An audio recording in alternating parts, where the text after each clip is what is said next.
আলোটেক চ্যানেলে সবাইকে স্বাগতম। তো আজকে আমরা দেখব একটি এই যে এসারের ES15 মডেলের একটি ল্যাপটপ। এটা একটা সেলেরন প্রসেসরের সম্বলিত একটা ল্যাপটপ। তো একটা কাস্টমার নিয়ে আসছে, অন হচ্ছে না। তো ভিডিওটা করার কারণ হচ্ছে, এটা ভিডিও করতাম না। তো ভিডিওটা করার কারণ হচ্ছে আমি যখন পিছনে সবগুলো যে স্ক্রু খুলি, এই যে স্ক্রুগুলো সব খুলে ফেলছি, খোলার পরে ভিতরের জাস্ট অবস্থাটা দেখানোর জন্য মূলত খুললাম, যে দেখেন একটা ল্যাপটপের ভিতরে কি অবস্থা হয়। পরিষ্কার পরিচ্ছন্ন না করলে এটা মনে হয় না কেনার পরে আর ধরছে। যে দেখেন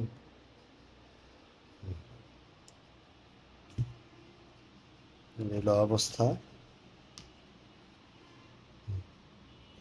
এখানে ছাড় পোকা, তেলা পোকা সব দেখেন, এই যে ছাড় পোকা কিভাবে বাসা করছে।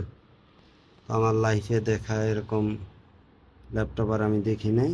এই জন্য আপনাদেরকে একটু দেখানোর জন্য, যে দেখেন এটা কি অবস্থায় আছে।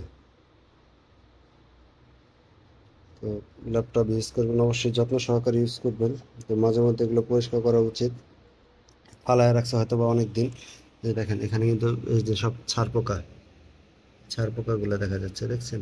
এই যে এখানে যে ছাড় পোকাগুলো আছে, সবগুলো যে মরে, এই যে সব ছাড় পোকা, তেল পোকার ডিম সহ দেখা যাচ্ছে এখানে। এই হচ্ছে অবস্থা। তো এটা আমরা এখন একটু পরিষ্কার করব ব্লোয়ার মেশিন দিয়ে, আস্তে আস্তে করে পরিষ্কার করব। তো যারাই ল্যাপটপ ইউজ করবেন অবশ্যই যত্ন সহকারে ইউজ করবেন, তাহলে আপনার জিনিসটা ভালো থাকবে। এখন এটা অন হচ্ছে না, মূল প্রবলেম হচ্ছে এটা। দেখা যাক কি হয়, অন করা যায় কিনা, মাদারবোর্ডে কাজ করা যায় কিনা।